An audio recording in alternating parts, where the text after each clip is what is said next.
യേശയ്യാ 24 അധ്യായം 1 മുതൽ 15 വരെയുള്ള തിരുവചനങ്ങൾ. കർത്താവ് ഭൂമിയെ ശൂന്യവും വിജനവുമാക്കി തീർക്കും.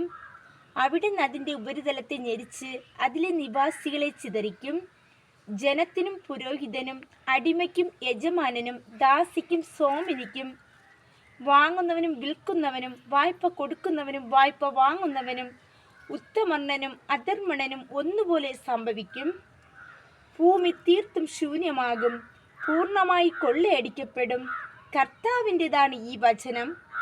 ഭൂമി ദുഃഖിച്ച് ക്ഷയിച്ചു പോകുന്നു, ലോകമാകെ വാടിക്കൊഴിയുന്നു, ആകാശം ഭൂമിയോടൊപ്പം വാടിപ്പോകുന്നു. ഭൂമി അതിലെ നിവാസികൾ നിമിത്തം അശുദ്ധമായി തീർന്നിരിക്കുന്നു. അവർ നിയമം ലംഘിക്കുകയും കൽപ്പനകളിൽ നിന്ന് വ്യതിചലിക്കുകയും അങ്ങനെ ശാശ്വതമായ ഉടമ്പടിക്ക് ഭംഗം വരുത്തുകയും ചെയ്തിരിക്കുന്നു. അതിനാൽ ശാപം ഭൂമിയെ വിഴുങ്ങുകയും ഭൂവാസികൾ തങ്ങളുടെ അകൃത്യത്തിൻ്റെ ശിക്ഷ അനുഭവിക്കുകയും ചെയ്യുന്നു. അതുകൊണ്ട് ഭൂമിയിലെ നിവാസികൾ ദഹിച്ചു തീരുന്നു, ചുരുക്കം പേർ മാത്രം അവശേഷിക്കുന്നു. വീഞ്ഞ് വിലപിക്കുകയും മുന്തിരി വാടുകയും ചെയ്യുന്നു. സന്തുഷ്ടചിത്തർ നെടുവീർപ്പിടുന്നു. തപ്പുകളുടെ നാദം നിലച്ചു, ആഹ്ലാദിക്കുന്നവരുടെ സ്വരം അവസാനിച്ചു. വീണാനാദം ഇല്ലാതായി. ഗാനാലാപനത്തോടുകൂടി ഇനി അവർ വീഞ്ഞു കുടിക്കുകയില്ല. മദ്യം അത് കുടിക്കുന്നവർക്ക് അരോചകമായി തീരുന്നു.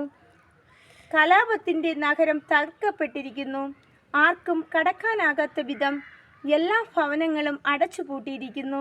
വീഞ്ഞില്ലാത്തതിനാൽ തെരുവുകളിൽ മുറവിളി ഉയരുന്നു. സന്തോഷം അസ്തമിച്ചിരിക്കുന്നു, ഭൂമിയിൽ നിന്ന് ആഹ്ലാദം അപ്രത്യക്ഷമായിരിക്കുന്നു. നഗരത്തിൽ ശൂന്യത മാത്രം അവശേഷിച്ചിരിക്കുന്നു. കവാടങ്ങൾ തല്ലി തകർന്നിരിക്കുന്നു. ഒലിവ് തല്ലുന്നത് പോലെയും മുന്തിരിപ്പഴം പറിച്ചു തീർന്നിട്ട് കല പറക്കുന്നത് പോലെയും ആയിരിക്കും ഭൂമിയിൽ ജനതകളുടെ ഇടയിൽ സംഭവിക്കുക.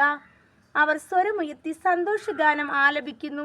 പടിഞ്ഞാറ് നിന്ന് അവർ ആർത്തു വിളിച്ച് കർത്താവിൻ്റെ മഹിമയെ പ്രകീർത്തിക്കുന്നു. അതിനാൽ കിഴക്കും കർത്താവിനെ മഹത്വപ്പെടുത്തുവിൻ, തീരപ്രദേശത്തും ഇസ്രായേലിൻ്റെ ദൈവമായ കർത്താവിൻ്റെ നാമത്തെ മഹത്വപ്പെടുത്തുവിൻ.